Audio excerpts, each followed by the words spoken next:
Está con nosotros el economista Pablo Dávalos para analizar de qué forma podría el Ecuador enfrentar una nueva crisis económica internacional.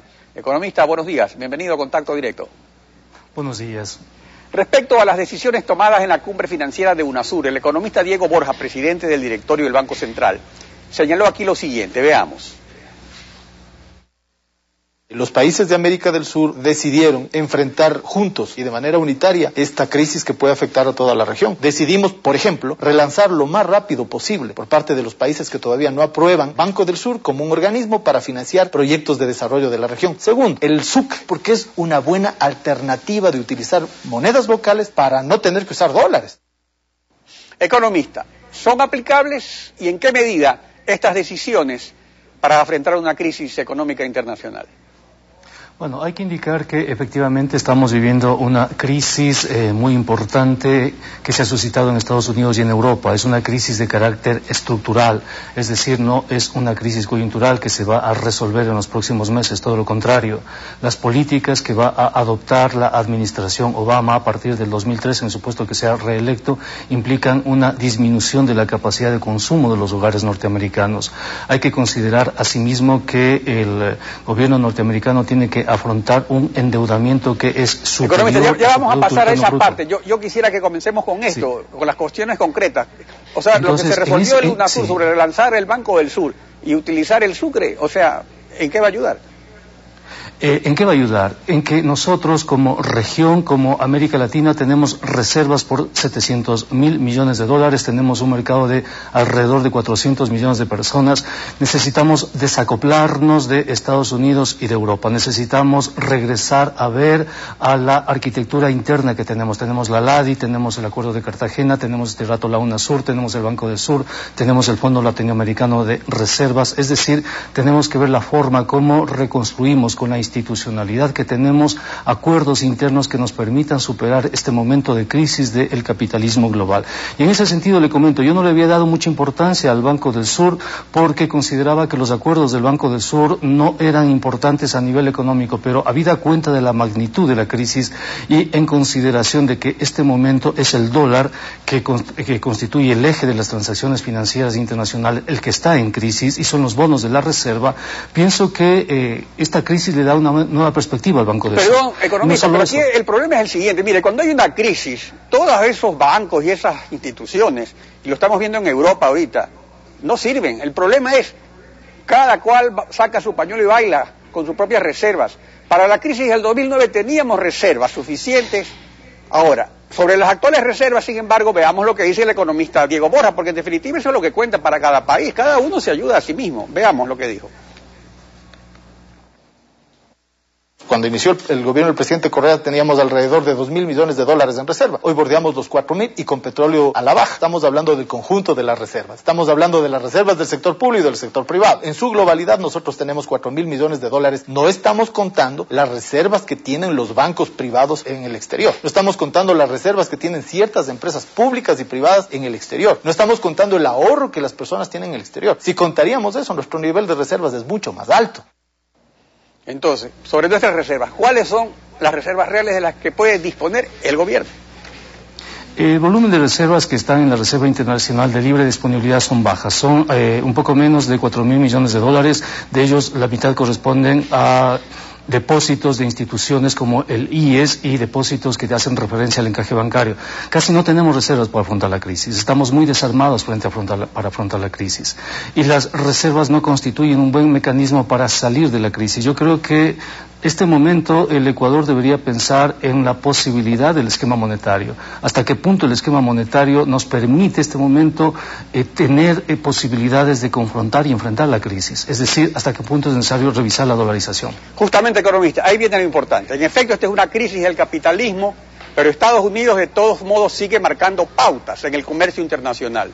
Y con la depreciación del dólar estimula sus exportaciones y encarece importaciones. Mientras que con una baja tasa de interés apoya el ritmo de la producción, o sea, la tasa de la reserva es 0.25%, la prime es 3 puntos más y la tasa comercial será 6. Entonces, esto se supone que va a sostener la producción y el consumo, que a su vez puede sostener el precio del petróleo que se cotiza en dólares, no en una moneda dura. Entonces, si el Ecuador tiene una economía dolarizada y la depreciación del dólar favorece a nuestras exportaciones, mientras nuestras importaciones se encarecen con socios comerciales como Brasil o Colombia, con quienes tenemos déficit, o con la Unión Europea, con quienes tenemos superávit. Y si estamos en la zona dólar, más bien nuestra afectación no podría ser menor. Todo lo contrario, porque nosotros tenemos una disminución del envío de remesas y les recuerdo que todo lo que afecta a la balanza de pagos afecta a la cantidad de divisas que existen en la economía y las divisas son necesarias para todas las transacciones. A diferencia de otros países que pueden compensar la cantidad de divisas con política monetaria, nosotros no tenemos política monetaria. Es decir, pero perdón, la política monetaria es la depreciación del dólar y eso es lo que no ha beneficiado. Las exportaciones nuestras han crecido justamente por eso, precisamente. ¿Pero qué contexto tenemos? Tenemos un contexto en donde Estados Unidos y Europa a futuro se prevé un crecimiento muy débil e incluso algunos economistas a nivel internacional hablan de recesión. ¿Qué significa eso? Que esos países nos van a comprar menos porque tienen. Pero eso no se ha producido todavía y eso lo quiere evitar Estados Unidos, por eso es que toma esas medidas. Pero Estados Unidos, las medidas que van a tomar a futuro Estados Unidos son medidas de contracción de la demanda.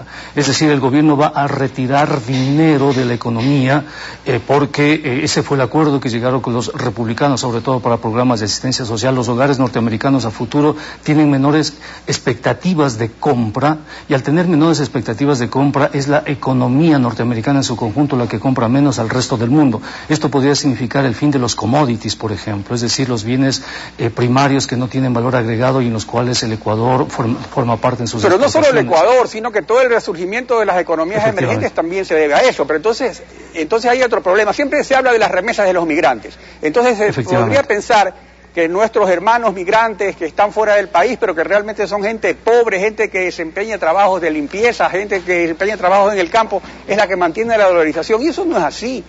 Hay algo de lo que nunca se habla, que son lo que yo llamo las remesas de los pelucones. O sea, esa gente desde hace años tiene su plata afuera. Por ejemplo, las importaciones se financian con dólares de ellos, no con dólares del Banco Central. Entonces hay un ciclo, o sea, la dolarización también tiene su aspecto positivo. Y aquí yo lo veo que se trata de surfear un poco, porque en estas crisis hay ganadores y perdedores. Sí, yo pienso que en las crisis hay ganadores y perdedores, pero estamos frente a un cambio de escenario que hace algunos años había sido improbable. Nadie se habría imaginado que Estados Unidos entre en default. Nos habríamos imaginado esa situación para países de América Latina, pero jamás para Estados Unidos. Claro, ¿qué significa que Estados Unidos entre en default? Era sobre la deuda interna, que iba a suspender pagos, pero fíjese usted que se produce la crisis en las bolsas y el papel que más se compró fue los bonos del Tesoro. ¿Y esos quiénes los compran? Los emergentes, los compra China, Brasil, Rusia. Y entonces a ellos tampoco les conviene que se hunda Estados Unidos porque a su vez es su principal comprador. Entonces este es un círculo que manejado con habilidad puede llevar a situaciones que se pueden superar en vez de estar confiando en el Banco del Sur que no opera, en el Sucre del Alba que es con 4 países que no representan nada económicamente. Bueno, pero hay una cuestión evidente. La economía ecuatoriana es muy vulnerable frente a los efectos de la crisis porque no tiene política monetaria. Eso es un dato evidente. ¿Hasta qué punto esta economía puede afectar el esquema de dolarización? Esa es la cuestión. Y resulta que el esquema de dolarización depende de la balanza de pagos. Y la crisis afecta la balanza de pagos. Especialmente si cae el precio del crudo, eso sería lo peor que nos ocurriría. Totalmente. En un escenario de caída del precio del crudo estamos ya en un escenario de salida de la dolarización. ¿Cómo vamos a salir de la dolarización? ¿Vamos a salir ordenadamente o vamos a salir de manera desordenada? ¿Cómo es preferible salir de la dolarización? Entonces, esa es la discusión que debemos dar. Más allá de la interpretación de la crisis, de que si esa crisis es una oportunidad para unos países, una oportunidad para otra, ¿qué marcos institucionales nos pueden servir para salvar de la dolarización? Porque les recuerdo una cosa, Estados Unidos tuvo un esquema parecido a la dolarización con el tipo de cambio del oro con el dólar. ¿Qué pasó? Que ese esquema se quebró en 1971. Argentina tuvo un esquema muy parecido que relacionaba su moneda con una canasta de divisas llamada convertibilidad. Ese esquema se cayó. Pero en todo caso, economista, la discusión está abierta, no hay hechos definitivos y es importante analizar cómo podemos enfrentar la crisis. Pero es lo más responsable con el país. Le agradezco su participación en Contacto Directo.